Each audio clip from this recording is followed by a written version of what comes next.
പ്രണയിക്കാത്തവൻ പൊട്ടനാണ്. ശരിയാ, പ്രണയിക്കാത്തവര് ചിലപ്പോ പൊട്ടനായിരിക്കാം, പക്ഷെ ഇത് പ്രണയമല്ലല്ലോ, ഇത് ഹവീതമല്ലേ. ഇത് രാഷ്ട്രീയമല്ല, ഇത് കേരള ജനതയുടെ ഒരു ആവശ്യമുള്ള കാര്യമല്ല.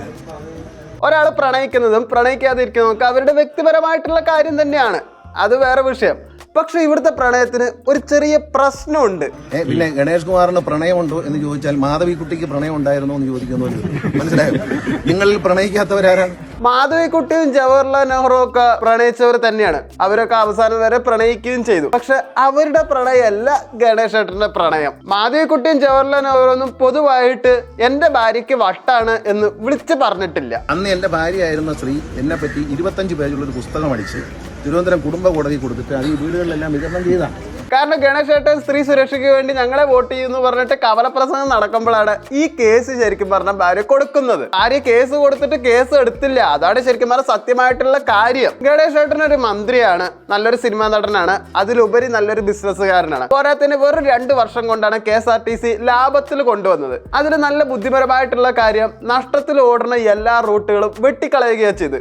അതൊക്കെ നല്ല ബിസിനസ്മാന്റെ കാര്യമാണ്. ഗണേഷ് ഏട്ടൻ ഇവിടെ ജാതി പറഞ്ഞിട്ടില്ല, കലഹം ഉണ്ടാക്കാൻ ശ്രമിച്ചിട്ടില്ല, ഒന്നും പറഞ്ഞിട്ടില്ല. പക്ഷെ ഒരു മന്ത്രി ആയതും കൊണ്ട് ഒരു സ്ത്രീക്ക് കിട്ടുന്ന സുരക്ഷ അവിടെ ഇല്ലാതാവുന്നുണ്ടോ എന്നൊരു സംശയമുണ്ട്. തെരഞ്ഞെടുപ്പ് അടുത്തുകൊണ്ടാണെന്ന് നിങ്ങൾക്ക് മനസ്സിലായി. കാരണം ഒരാളെ തെരഞ്ഞെടുപ്പെടുത്തപ്പോൾ ഞാൻ അഴിമതിക്കാരനാണെന്ന് പറയാൻ പറ്റില്ല, കെടുകാര്യസ്ഥയുള്ളവനാണെന്ന് പറയില്ല, ഞാൻ ജനങ്ങളെ ദ്രോഹിച്ചു. ഇവിടെ ഒരു 10 വർഷം മുമ്പാണെന്ന് തോന്നുന്നു ഗണേഷ് ഏട്ടന്റെ ഭാര്യ ഗണേഷ് ഏട്ടനെ തല്ലി എന്ന് പറഞ്ഞിട്ട് മുഖത്ത് മൊത്തം പാണ്ടൊക്കെ ആയിട്ട് അന്ന് മനോരമയിലെ ഫ്രണ്ട് പേജിൽ ഒരു ഫോട്ടോ കണ്ടിട്ടുണ്ടായിരുന്നു. ഇതൊന്നും ഗണേഷ് ഏട്ടന് പുത്തിരിയല്ലാന്നും എനിക്കറിയാം. ഗണേഷ് കുമാറിന് ഒന്നല്ല 5000 പ്രണയമുണ്ട്, എല്ലാം സ്നേഹമാണ്. കാരണം പ്രണയമില്ലാത്തവൻ പൊട്ടനാണ്. എന്നാലും ഈ 5000 പേര് വെറുതെ ഇവിടുത്തെ ചെറുപ്പക്കാർക്കൊന്നും പെണ്ണ് കിട്ടാത്തത്. ഒരു MLA തന്നെ 5000 പേരെ വെക്കുകയാണെങ്കിൽ അങ്ങനെ എത്ര MLA-മാർക്ക് എത്ര ഉണ്ടാവും? ഇലക്ഷൻ ടൈമിൽ കോൺഗ്രസ്സുകാർക്ക് എപ്പോഴും അവീതം പുറത്തു വരാറുണ്ടായിരുന്നു. അത് കുറെ കാലമായിട്ട് അങ്ങനെ ട്രെൻഡിങ് ആയിരുന്നു. രാഹുൽ മാങ്കൂട്ടത്തിന്റെ ഗർഭമൊക്കെ ഇപ്പൊ കഴിഞ്ഞിങ്ങനെ സമാധാനത്തിൽ വരുമ്പോഴാണ് അടുത്ത ആളുടെ ഇപ്പൊ അവീതം വരുന്നത്. ഇനി വേണിച്ചാൽ കുറച്ച് കഴിഞ്ഞാൽ അടുത്ത ആളുടെയും വരുമായിരിക്കാം. ഇത് കാലാകാലങ്ങളായിട്ട് ഉള്ളതാണ്. ശരിയാ, പ്രണയവും രാഷ്ട്രീയം തമ്മിൽ ബന്ധമൊന്നുമില്ല, അത് പേഴ്സണൽ കാര്യമാണ്. ഇതിനു മുമ്പ് അവീതം വന്ന MLA രാജിവെച്ച് പോകണമെന്ന് പറഞ്ഞ ഗണേഷ് കുമാർ എന്തും കൊണ്ട് ഇപ്പൊ പേഴ്സണൽ കാര്യം വന്നപ്പോ അതെന്റെ പേഴ്സണൽ കാര്യമല്ല, പേഴ്സണൽ രാഷ്ട്രീയം തമ്മിൽ മിക്സ് ചെയ്യാൻ പാടില്ല എന്ന് പറയുന്നത്. പക്ഷെ ഇലക്ഷൻ ടൈമിൽ ഇതുപോലത്തെ ഒരു കേസ് ഗണേഷ് ഏട്ടന് വരുന്നത് നല്ലത് തന്നെയാണ്. ഇത് ബുദ്ധി ഉണ്ടെങ്കിൽ നിങ്ങൾക്ക് ശരിക്കും പറഞ്ഞാൽ വോട്ടാക്കാൻ പറ്റുമെന്നാണ് എനിക്ക് തോന്നുന്നത്. കാരണം ഓപ്പോസിഷൻ പാർട്ടി ഇപ്പൊ നന്നായിട്ട് ഊക്കിയും കൊണ്ടേ ഇരിക്കുന്നുണ്ട്. കാരണം ആരും ഇപ്പൊ ഇലക്ഷനെ പറ്റി പറയണില്ല, ഗണേഷ് ഏട്ടന്റെ അവീതത്തെ പറ്റി മാത്രമേ പറയുന്നുള്ളൂ. ഈ അവഗണിക്കപ്പെടുന്നതിനെക്കാട്ടിലും നല്ലത് വിമർശിക്കപ്പെടുകയാണ് എന്ന് എവിടെയോ ഞാൻ വായിച്ചിട്ടുണ്ട്.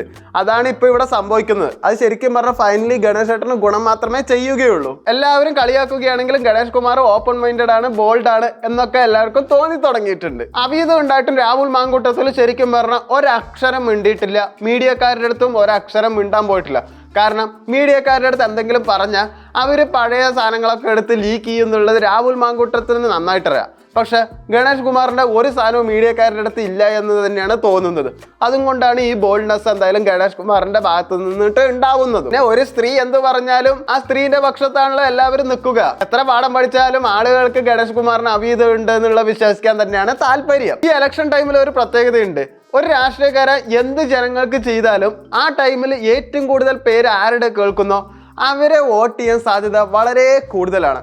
കാരണം വോട്ട് ചെയ്യാൻ നമുക്ക് അധികം ടൈമൊന്നും തരില്ല. അപ്പൊ പെട്ടെന്ന് പേര് ഏതിലേക്കാണ് കാണുന്നത് അറിയാണ്ട് ചിലപ്പോൾ അതിലേക്ക് കുത്തിപ്പോവാറുണ്ട്. അതുകൊണ്ട് ഇലക്ഷൻ ടൈമിൽ ഇങ്ങനെ വിമർശനമാണെങ്കിലും നല്ലതാണെങ്കിലും ഇങ്ങനെ പേര് കേൾക്കുന്നത് ശരിക്കും പറഞ്ഞാൽ നല്ലൊരു കാര്യം തന്നെയാണ്. ഇത് അവസാനം ഗണേഷ് കുമാറിന് ഉപകാരം മാത്രമേ ചെയ്യുകയുള്ളൂ.